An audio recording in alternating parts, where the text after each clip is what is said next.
right. You're listening to Star Scale Legs Repeat Serial Entrepreneur Secrets Revealed. And guess what? You can actually come live and come on stage and ask questions and give us your feedback on the show and talk to the hosts. We have, by the way, Mimi, I think we booked now all the way to February for all our shows. But Yes, we have a 2 full months in advance booked out. oh, really cool. Yeah. And but this thing, today's show is really interesting because we're going to get into ed tech. We're going to get into AI. We're going to get into talking about, the world of how do we succeed as a startup and what can founders do and implement AI. But before we get into that, I want to let you know that there's this startup.club. You can go over to our website and you can sign up to that email list. It's called the Startup Club Edge. We come out with it every single month. We come out with a new publication and it's phenomenal. Like we have the time to sell index. Last month we had an analysis on the campaign, and we always add incredible content. The team here at Startup.club works pretty hard to really put this together and really make something of it.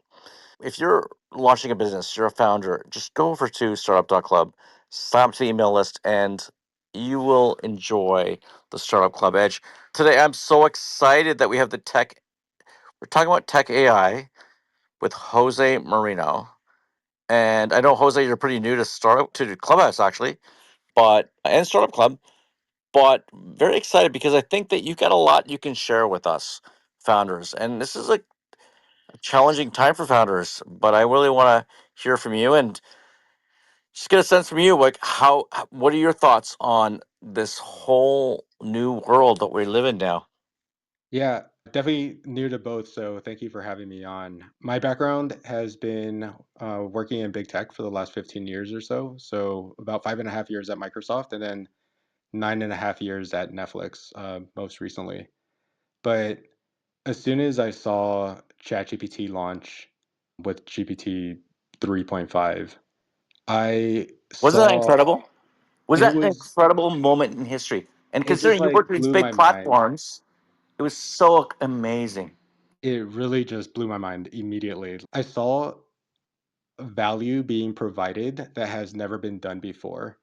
And when something like that happens, it just provides so many opportunities to rewrite a lot of the software that's previously been written and then sell it. And so that was a big motivation for why I decided to move over to the startup world.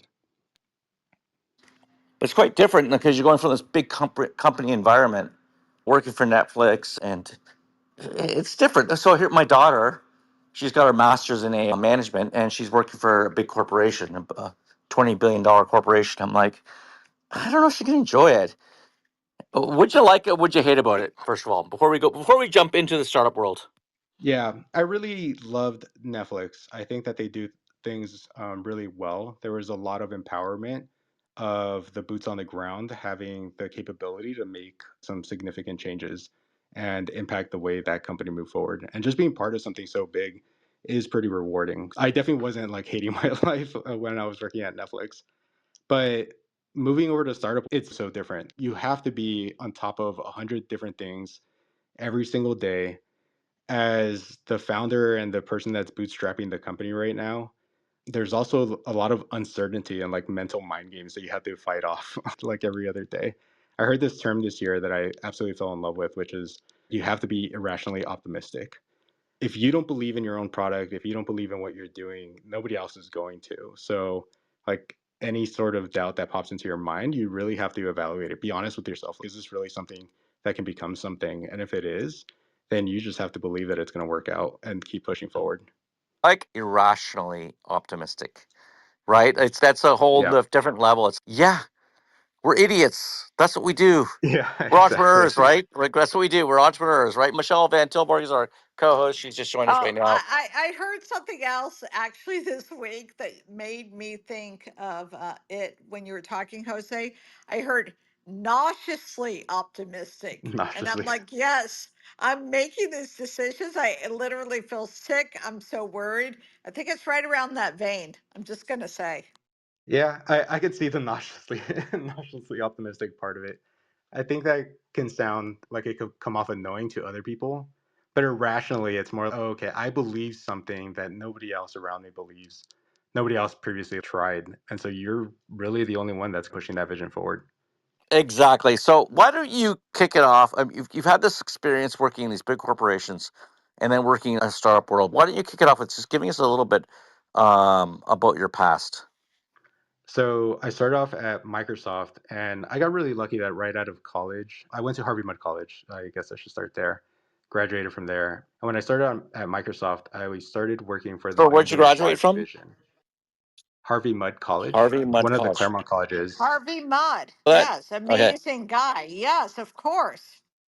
Yeah, it's weird graduating from there because it's like a 50-50 shot whether or not somebody's heard of it. But it's something like the MIT of the West or like a Caltech Got it. rival. It's Yeah, just yeah, a yeah. really I got small it. Yeah, yeah. school. It's 100 students total. And so when I went to Microsoft, I started working immediately on distributed systems that were handling traffic for 500 million users. And we were building new services at that time. Moving everything over to the cloud was the fad at that point, but it was also relatively new. And I got to work with some of the best talent that I've ever worked with in my career. And I got to learn a lot from them. So I consider myself really lucky for that initial set of products that I worked on. And I feel like that's really what launched the rest of my career. Eventually, I got recruited to work at Exchange. And that's where I started seeing more like the traditional, stereotypical, slow Microsoft world. And that wasn't for me. I'm also originally from LA, and I was living in Seattle while I was working at Microsoft for 5.5 years. After 5.5 years, I couldn't do it anymore. I love Seattle. It's a beautiful place, so many amazing things to do. But if you need the sun in your life, it's not the place for you. And so it wasn't the place for me. After 5.5 years, the cloudiness started to get to me. So then, So you went from this corporate working environment for 15 years yeah. and into the startup environment. How did you make the leap? What was it that moved you from one place to another? Yeah, so at Netflix, my last 3 years or so were focused on the big password crackdown initiative. I led the technical solution for that. Let me apologize to people for that right now. But anytime you finish like a huge project like that, and especially one that ends up being as impactful as that one was, I think you have to like take a step back and really just evaluate everything in your life. What is it that you're doing right now? Do you want to continue to do it? I knew that ChatGPT came out, and so there was a question of should I explore AI, like some AI startups, and maybe start jumping into the AI side of the world. But for me, really thinking about that option, it made me think that I really had to put a lot of trust in some co-founders or founders that I didn't know and didn't necessarily understand how it would work out. And so it became like a super risky move from a financial perspective. But what I also did know was that I believe strongly in my talent, but also in the talent within my network. And so then it started becoming a question of maybe we try to do something ourselves that's around AI to make an impact where we know that we can build an amazing product and a very valuable one. And so it just became a little bit more of a trust question, and we decided to do something ourselves. I love that you believed in yourself. That's the key. You know what? Like we all go through that, right? We all. There's no one here in the audience or in the show or this podcast who's not going to think twice about, oh, did I fuck up? Did I do this wrong? Do that wrong? Kyle, you know what I'm talking about right here, right? Because Like, we know we did. We know we did. right, exactly. But then you said, I can do this. I can do this. I can go from this world into another world and create the small business and become an entrepreneur. And I love that transformation. I love the way that you've had that experience.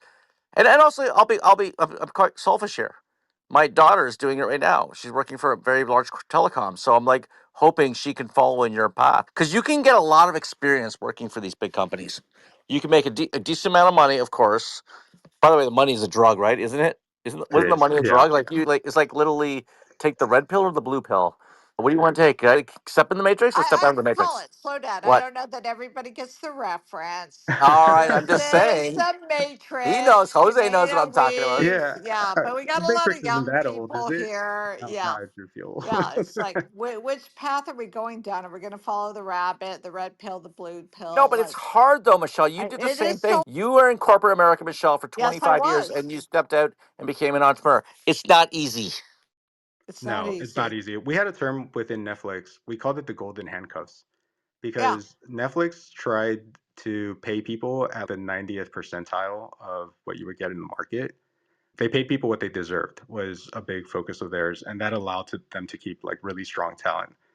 And that makes the option of leaving much harder, right? that's If right. you And you leave get unlimited time off and and you get this and unlimited time that off, and and the free company is amazing lunch. And itself, it's really hard to leave Netflix. Colin And said it's a drug. yeah, golden handcuffs is the term that I refer Golden to. handcuffs sometimes is referred to more of executives leaving, so they don't leave. They have incentive to stay longer.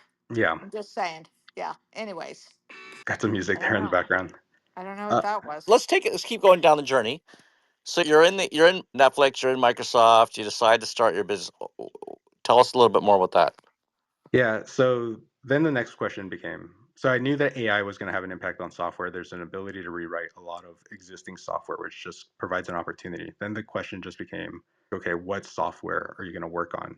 Where are you going to try to create additional value with AI that didn't exist before? And so this became a little bit more of a strategic decision on my part. Like I started looking at different sectors. Obviously, building products for other startups is heavily competitive and a huge focus on Silicon Valley. But something that doesn't get a lot of attention normally is education. And generally, it's because there's an assumption that there isn't a lot of money in education, which compared to the startup world or building other tools, absolutely, it's a much smaller amount. But the bet that I'm making is that AI inside of a product not only levels up the product that you sell to customers, but within the company itself, it also allows people to be more efficient than ever before. And I think we've all seen that already. And so we're building like an AI top to bottom company where we want to minimize the number of people that we bring in really strong talent, focus on kind of the philosophy that Netflix had, and you use AI in every single way that we can where it makes us more efficient. And if we do that successfully, then we won't need as many people in the company as traditional companies have needed. And so then that means that whatever revenue or money that is in education, it could be split amongst a smaller number of people. And so that paycheck that all the people within Neulight deserve can still become a reality, even if we're doing it in education. And I think that bringing in that top level talent into education, running it super efficiently, gives us a leg up over the traditional ed tech companies that we've seen up to this point. I'm going to say, I like what you're saying. Okay. You had me at efficiency. Colin, he had me at efficiency. Seriously. There is an argument for that. But I think it's also, I'm going to say, Jose, balance. Yeah. Okay, because yeah, like I have friends that work in aerospace and whatnot. They're making $750,000 a year. They hired them for their extreme capabilities, but you know what? They're not doing. I throw myself under the bus here. They're not doing what some of us are doing. So how do you fill in that middle gap? Because I don't think you're having these high level engineers. No, I'm not trying to goat you here, but maybe I am. I don't think you're having these high level engineers do the work that needs to be done to keep the trains running, to keep the trains on time. Jose, No. how So does that work? the way that we're approaching it is we look at all of the different areas of creating a business, right? So you have, let's say, it started off with me. The first thing that I wanted to do was make sure that I had somebody with a PhD in AI to make sure that we're taking advantage of that in the right way and providing value to students and educators in the right way. So my co-founder has a PhD in machine learning. Then I started to ask the question, okay, what am I bad at? Like me personally, what do I do? What do I do bad?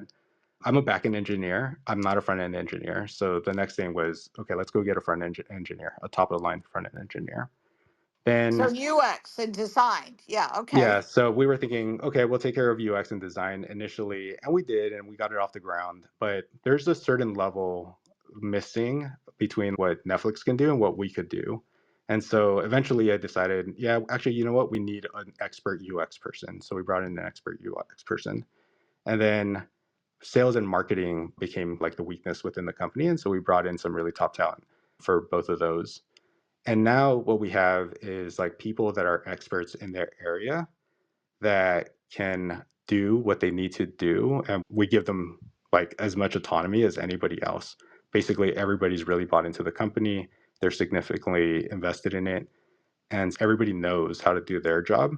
It just becomes a challenge of getting everybody aligned on the same vision and making sure that we're all building toward the right thing. But it's a lot of trust. I trust a lot of the people that are within the company that they're going to be able to do things the right way. So basically, you're strapping on a Tony Stark Iron Man suit and becoming a superhero. Is that what you're saying? Hopefully. No, Hopefully. seriously. This is the breakthrough that AI has, and I'm convinced we're going to see the first solo billionaire over the next year or two. This is incredible. It is unleashing the great, the genius of your mind, and you can accelerate that mind through AI, and you can strap on that Tony Stark suit and become Iron Man. I think it's an incredible moment in history, and truly, I feel like you're seizing upon that. But most entrepreneurs I talk to, most startups here in the audience, most people I who are listening today, they're not seizing upon that. How do we do that? How do we I know the answer a little bit, like, but I wanted to answer for you. But how do we do that? How do we put on this Tony Stark suit? I think the number one thing is you have to buy into it. Is AI today perfect? Can it do everything that we're all imagining that it could potentially do? No, it's not, right? It hallucinates. It doesn't, you can't fully trust it to do the things that you need it to do, but you have to understand that. But that doesn't mean that it isn't already providing you with a significant amount of value. Like writing documents, why is there a need to have a human actually write that document? As long as what needs to be communicated is communicated in the document, who cares who wrote it, right? So you just have to buy in and take advantage of the benefits that are there. I think the second part is yes, the current version of AI is limited and it's not perfect, but my God, the progress that's happening in that space is Yeah, so it's. fast. And so you have to buy I think into it it's that's now. not even the point, right? To your point, that's not even the point. It's the productivity lift, the whatever is huge here. Yeah. So as a backend engineer and somebody that's written so much code throughout my career, what I do with AI is I first start off asking it to write the code that I needed to write, and then I bring it into my IDE and I go through it line by line and I improve on it. I change some things. I ask it to rewrite some things. I don't trust it to write the code for me, but it writes that initial version for me, and then it becomes easier for me to just make some edits All on right. it to get to what I So ultimately Jose, need. I'm gonna say, all right, this is an old coding adage: garbage in, garbage out. Starts with your prompt, and then you got to review and QA it, people. Like if you're not doing that, you're gonna get crap. Yeah, But does it exponentially accelerate our productivity? Absolutely. exactly. But yeah, if you're just, oh, I'm gonna just put this in this little stupid prompt and I'm gonna be rich. No, that's not the game. No, you still have to put in the work, but you get to skip some of it. And it can point out our defects. Like that I personally love, right? Like your back end coder, whatever, everybody that's databases, whatever it is, Jose can put in his thoughts and his code and get it to critique it and get it to tell him, not us, but tell him where there's logical loops or whatever. I don't know what your prompts are. I'm just guessing what they might be, quite honestly, Yeah. because I'm not a back end programmer, but I do value that. Can you tell us like about the process? Because I think a lot gets lost in translation about the process. Oh my God, it's so easy. You just do this. You can write, Colin, all these emails, do all this stuff. It's not that simple. You still have to know what you're doing and Yeah. not like just blindly trust this. This is not God, which we all trust, or at least I do. This is not God. It's like, how do you manage that? Can you just give us a little insight there, Jose? Yeah. So the way that I think about it, or the parallel that I've been drawing, is think of it like a calculator. A calculator can do the math for you. AI can't do the math for you, not right now, anyways. But a calculator can do the math for you. But if you don't understand the fundamentals of math principles, that calculator is not going to help you very much. Yeah, it'll help you here and there, but you really have to understand what you're doing. And so the way that I go about it is, let's say when we first start off the projects, hey, I want to start building this. I already know like how we build microservices at Netflix, and so I was just going to follow a lot of that structure. And so I told it, this is the structure that I want. These are the types of classes, the different areas of it, and then just start. First, you got to start off by building like a template of saying what are all the steps going to be in order for me to accomplish this, and then it gives you that, and then you start diving into each of these steps, and then it gives you that sort of initial version of it. Bring it in, and at that point you start reviewing it, go line by line. You have to know your own code. You can't just assume that it did the right thing, and then you change things here and there. Go back to the I didn't like this, change it to this part. Eventually we got to a point where we got an MVP, and if I had something like I wanted to add in a distributed cache system into our system, then you can bring in the class and say, hey, I want to use a distributed cache for this, for these calls specifically. Like this is the type of things that I want to cache. These are the methods that I want to be impacted by it. Can you build that? And so then all of a sudden it introduces a Google loading cache, but it also introduces a Redis cache into it, and then hooks it all up for you. And then once again, you have to go through it, make sure that the error handling is right, make sure that you're adding in the metrics that you need to, and then you fix it up. So it does, I would say, 70%, 80% of the work, but that last 20% is still extremely important. And that's the area that you could then start focusing on, as opposed to having to focus on the entire implementation. Such good advice, Jose. And I like what you said about your bringing it in. We're not substituting the human or our experience, and we have to think smart about this. And those little details and paying attention to things, and that's what makes a difference. Because anyone can just type in a query, write me this program or this email or this ad. That's not what makes it win.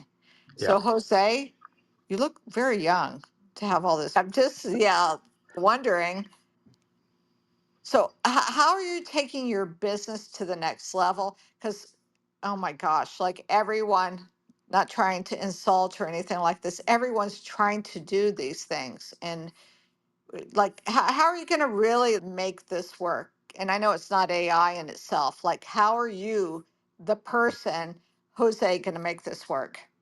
I think a lot of it is making place, making sure that you all believe in the vision and are working towards the right thing, and then trying to figure out together how AI can make us more efficient.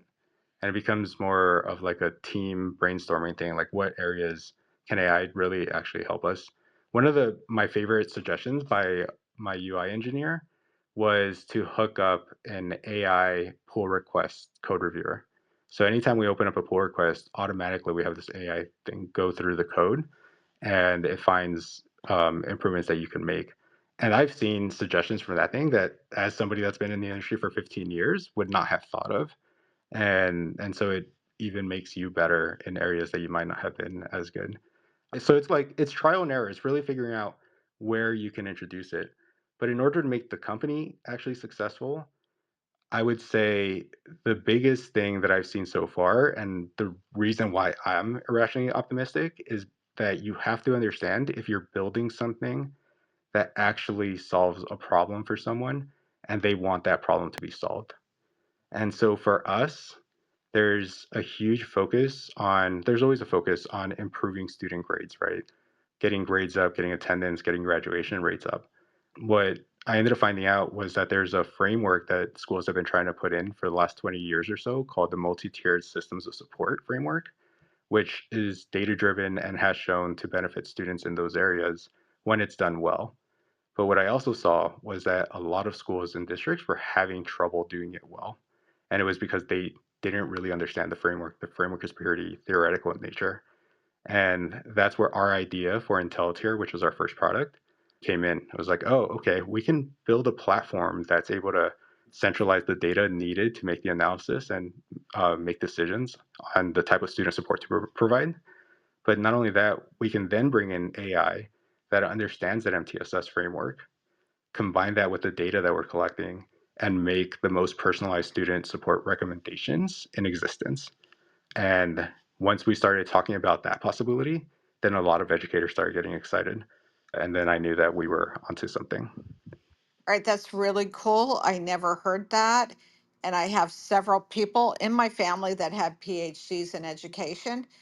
That's awesome that you really looked outside of yourself to understand how do you make the experience. Okay, you said two things, okay, Yeah. that really are very hitting the spot here is you looked outside of yourself and you really looked at how you really improve and solve the problem. And you know Yeah. what, Colin? I know, Colin, you love AI, you're in love with AI, but AI is not necessarily going to do that, Jose said. And I love how he had it critique him. That's one of the things I am personally constantly looking at is an unemotional critique because I actually want to get better. So I think you're a very smart, I'm going to say young man because I'm an old lady, whatever. But uh, Colin, Reactions. Oh my gosh. Look, we live in a new universe. I think everything changed really chat when ChatGPT 3.5 came out, the whole OpenAI 3.5. I think that's when the universe changed. It really was a paradigm shift. We look back in history, Jose, at paradigm shifts. We look at the dial-up internet craze, the broadband craze, the social media craze, the app. There's an app for that craze, and then we look at now the AI craze. Listen, look, this is a moment in time. This is a moment where, you know, this particular paradigm shift will mint more millionaires than any other shift in history. 100%. People are It's becoming, or incredible. companies are becoming more efficient. At the end yes, of the day, but that's what I if we don't have that emotional, personal connection, Colin, like I know you Like believe that. I don't know what you're Come talking on, about. come on. Honestly, I know you I don't know believe what you're that. I talking know about. you love ChatGTP, but it's that extra layer on top of No, it it's that I I'm use it for talking about. contracts. I use it for content. I use it for everything. I do custom GPTs.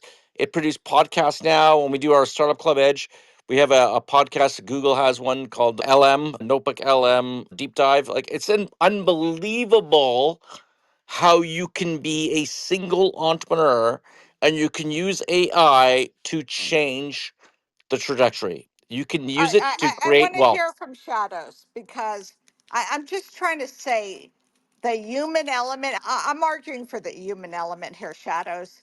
We still, I love ChatGTP and Perplexity and all that, but there's still like this advantage that us simple humans have. Even this young man on the stage, Shadows. agree with both you and Colin. Without ChatGPT and the other LMs, I wouldn't be doing the work that I'm doing at all. But at the same time, I use it as a tool to assist me, not to do it. So I'm in between the two of you. How's that? I think that's funny. And it's fine. You can say we're both right, Colin. I know you agree with me, Colin. Come on here. Give me a break, dude. I think the metaphor for the Iron Man suit that was being mentioned earlier, like at the end of the day, you still need Tony Stark to be driving that suit, right? But that suit allows Tony to do so much more than ever before.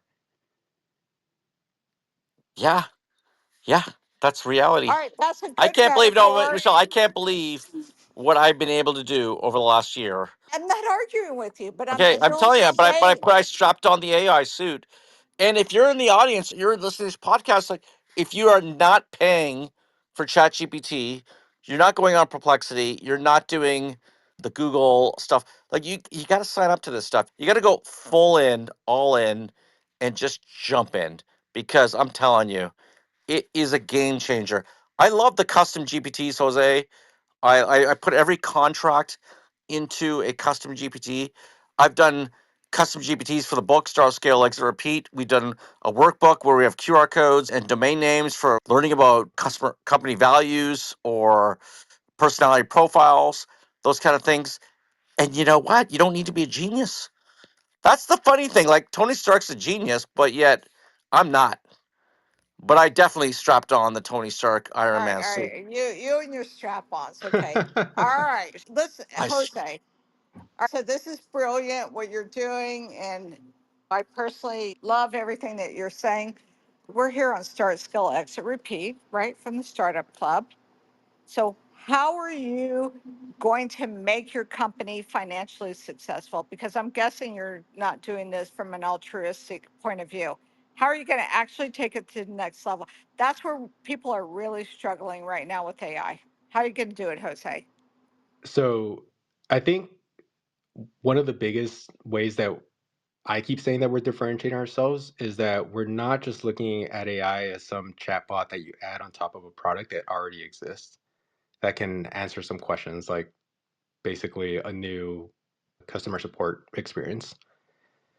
The way where AI can truly provide value is by getting deeply integrated into the product and trying to identify patterns that weren't possible before. So for us specifically, one of the things that gets educators really excited is that we can use AI to be more proactive in identifying students that might need additional support. This is something that teachers do today. It's like through a referral system. So basically, teachers work with the students. Maybe they have some trouble with them initially, and then they continue to work with them, and then continue to work with them, and then eventually the teacher decides that they need help, and they refer the student to student support teams or counselors or vice principals, or depends on the school or district. What So I we can, see huge implications of that. Let's just say, put it in the category of early detection. yeah, And early by the way, detection. I think in education and medical, if I'm thinking Star Trek, whatever, like that's where it really is.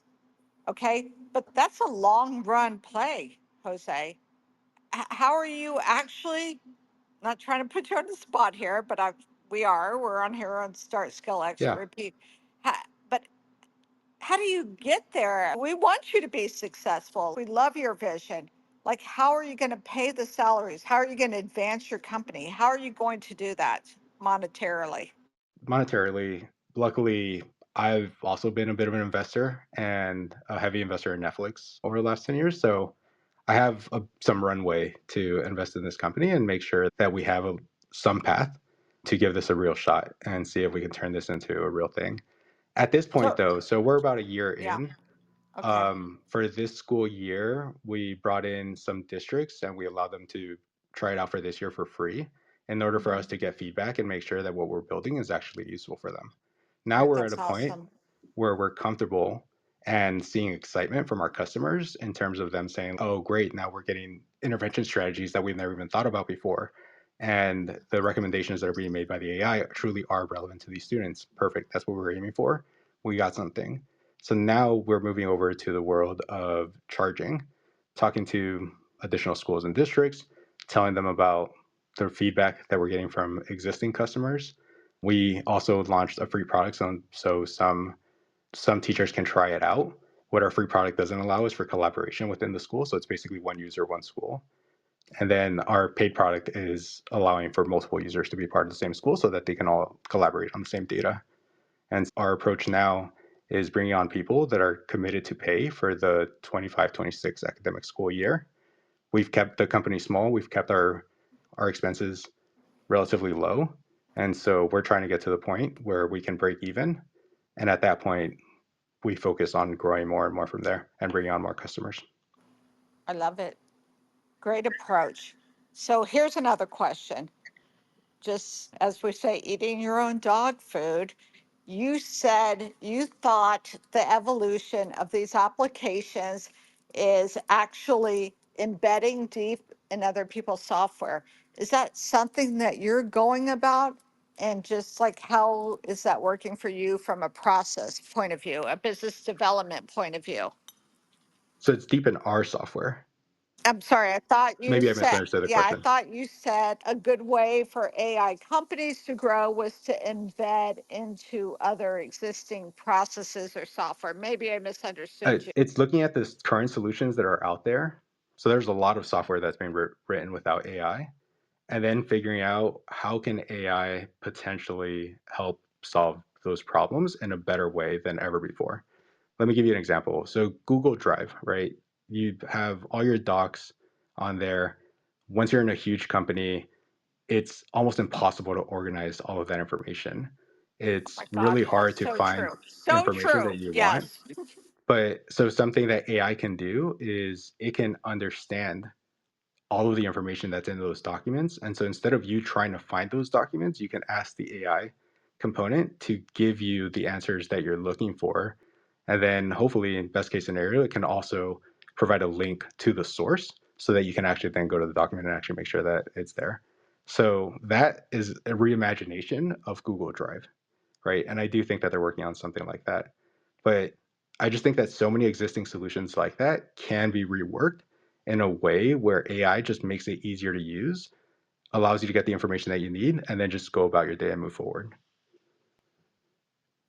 So is there something like that for you? I'm just thinking about chalkboard. Don't ask me. I'm not a teacher, but I know there's a lot of people trying to be in the education software. And look, what you're explaining with your product, I think we all want to see you be successful because it has a very altruistic mission as well as practical as well.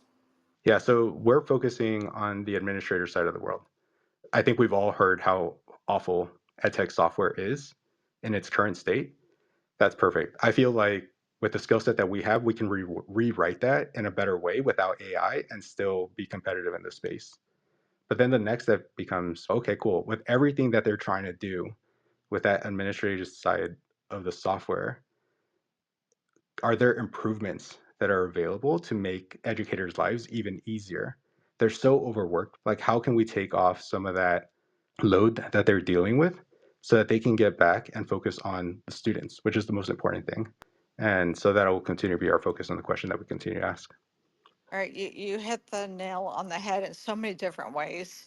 Actually, Colin's wife owns a really cool Montessori school here in Fort Lauderdale. And I think I told you, a lot of my family, they're like educators as well. They're so overwhelmed.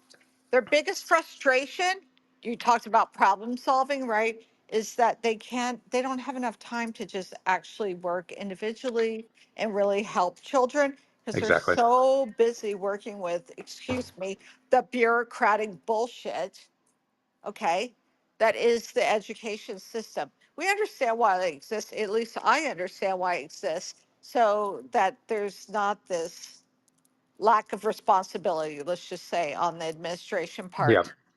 But I think you're onto something here. And Colin, I know you've been involved, obviously, with the school and you and your wife. What are your thoughts about this? I think there is a real problem here. And I love that there's a Well, real mission. I think your whole attitude towards AI is one of let's use it to help further our future, whether it's education, whether it's a startup, whether it's a founder, versus a lot of people who I talk to is don't use it at all. I write for Forbes magazine, and I'm not allowed to use AI whatsoever on the articles or on the images. Even now, they even block the images from AI. But I think that you can use AI to help accelerate your learning and teaching people how to use it, how to interact with it. That's a game changer. But yet we have a society that does the opposite and says, no, it's bad. Is it bad, Jose? And then we'll jump to you, Solusu, in 1 second.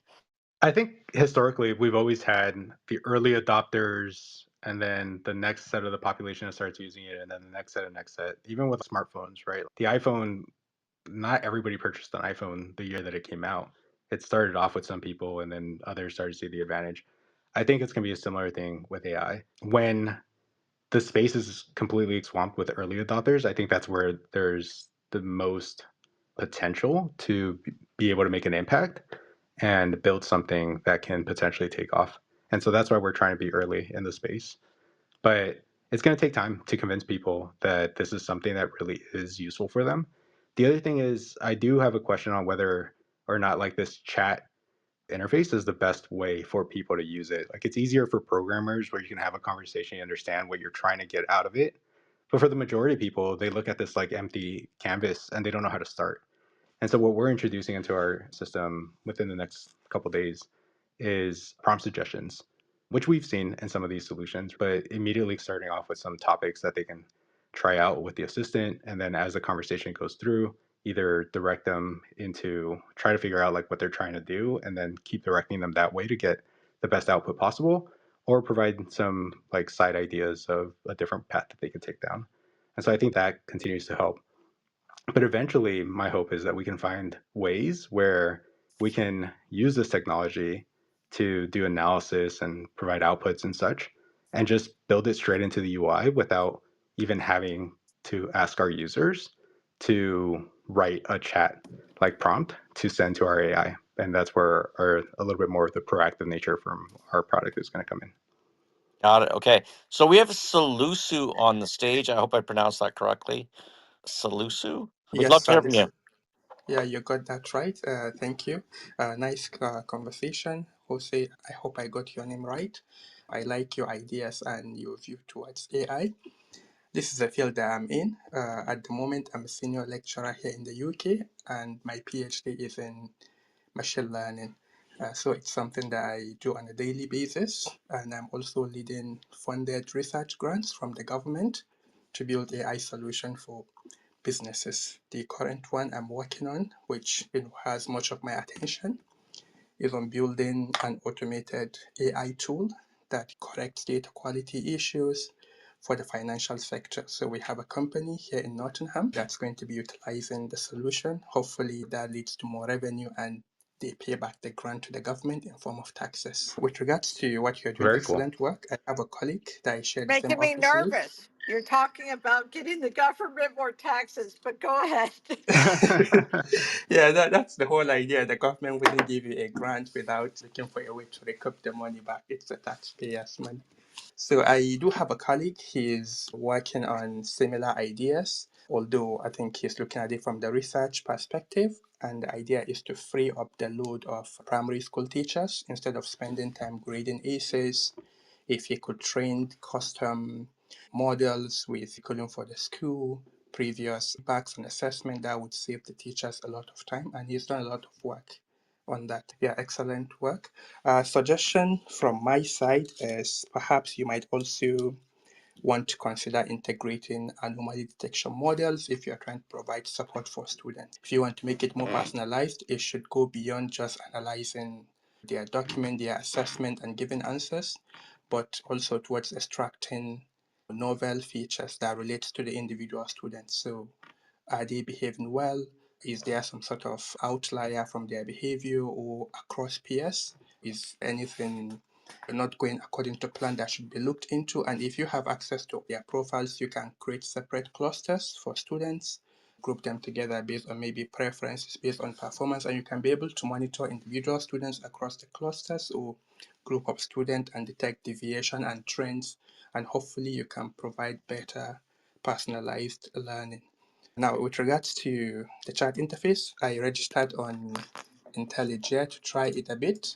Quite good, but I think you could also think of integrating some sort of diagramming tools. I did do consulting in my free time, and there's this client in the US that I built a legal tool for, which is similar to what ChatGPT does. They get to upload their document and it answers questions on that. But one of the challenges they are also facing is because most of the users are experts in the legal domain, so they might not really know how to prompt the model, how to maybe ask questions. So we have customized widgets that they can just click on. Subsequent questions are followed with sample, maybe follow-up questions. So you ask, for example, what is the tax code for so region in the Got it. US?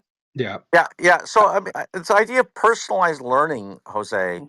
I know that's what he brought that up a little bit. Like, what do you think about that? Personalized, like you can actually use AI to customize for each individual.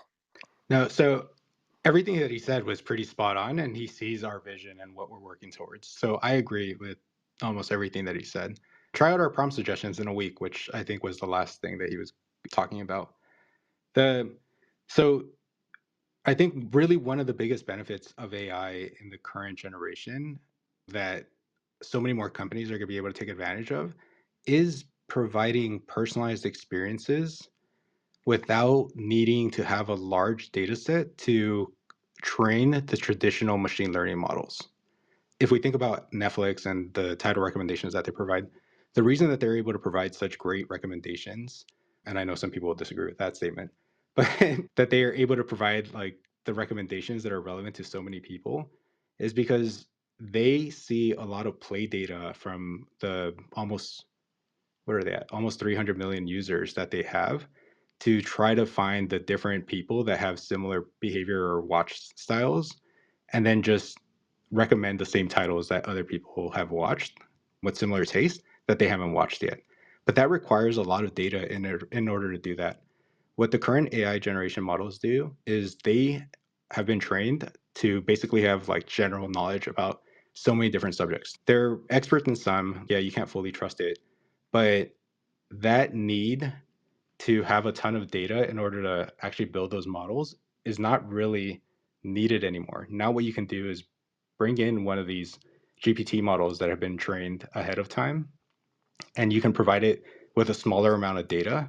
And for, like he was saying, so for us, it's social emotional behavior data, it's assessments that are being made, context about the Behavioral. student. Yeah, I think behavioral data. very heavily behavioral. Yeah. Yeah, context about the student, context about the school, put all that together and just give it to a model that generally understands the framework. And it can then provide recommendations specific to that student. And we didn't need to be in 100,000 schools with a million students or 10 million students to get all of that data to really understand those patterns in order to provide that personalized recommendation. Now we can just do it with a general model and just data of one student to get the recommendations that we're looking for. Look, I know people look at things and they try to, the human brain wants to draw conclusions, but the human brain can be very irrational, Yeah. right? So it's really, as you're saying, to get more technical, it's like, what is the standard deviation or the R square or whatever that is? Because people are not linear in that fashion. So it really needs that computational skill or bandwidth to figure out what really actually correlates. All right, Colin, No, but Jose, how do people here who listen to this podcast, who are live today or on the how do we replay, follow you? exactly? How do we reach out to you? Yeah, so I'm on probably most active on LinkedIn. So Jose Moreno and Neulight is probably the best way to follow. I'm sharing out the progress that we're making. I probably should do more posts, but I'm trying. You can go to our website if you want to try contacting us. You can schedule a demo to check out IntelliTier, and we can show you the benefits that some schools are starting to get now. So what's the There's website address? Sorry, what's the website address? So it's Neulight.io, and that's Neulight. It's a combination of like neural networks, which of course power these Got it. models, Yeah. and So, enlightenment. Sometimes it's like a little hard to spell initially so in they say it because what is .com? .io. .io. Okay, so say, can you just say it again? Yeah, Neulight.io, Neulight.io. And Mimi And posted it there. That's very nice up there on the chat. And we'll do it in the blog posts or podcast, right, Meme? Yeah. perfect. And there's a contact us form, and I'm looking at every single one of those contacts also if you want to reach out to me. Right, So Um, that's what about all awesome. these entrepreneurs that just don't think AI is going to amount to much? What do you say to them? I think they should continue, at the very least, continue monitoring it with an open mind because I think it's going to be surprising of like where the future is heading. Open AI, open mind, Colin. That's where we're going here. So, Jose, the approach you're taking, you look pretty young to me. I'm just going to say, you seem pretty astute. We respect what you're doing. We respect your approach. We respect your open mindset. So, I'm wishing you the best of success. And we want you to come back here on a regular basis and check in with us and participate in conversations. And if you want the transcripts and how to get in how to get in contact with Jose, please subscribe to our email newsletter at startup.club. Not com, startup.club. And you can follow all of us. So, Jose, on behalf of the team and all the members, like really, I'm rooting for you, man. Like what Thank you're you. saying really is resonating. I really do appreciate the approach and what you're actually trying to do. All I right. appreciate the invite and happy to be back for sure in the Yeah, future. yeah, thank you very much. And we're actually, thank you very much, Shadow and Salusu. We're going to jump over to Entree and we're going to help you create company values. So if you don't know about this app, Entree, it's like Clubhouse, but it's actually got a little bit more features, a little bit more of a live video atmosphere. And we're going to jump over there. We're going to do that on Startup Club today. But if you haven't already done so, thousands of people have already done so. Join that email list, Startup Club. And Jose, it's incredible. We have actually something called the Time to Sell Index now, which we publish every month for your startup. And we think it's we call it the Startup Club Edge because it really does give you an advantage, and it's absolutely free. There's no cost at all. We don't ever ask for anything. This is a free club. This is a free program. Everything's free, and we never ask for anything. So thank you very much. It's been a really cool. We're gonna jump over to our other show right now, Jose. Any last words? Do you want to close it out? No, yeah, just keep exploring, keep building. It's an exciting time and stay irrationally optimistic. Irrationally optimistic, and we'll leave it at that. I love that.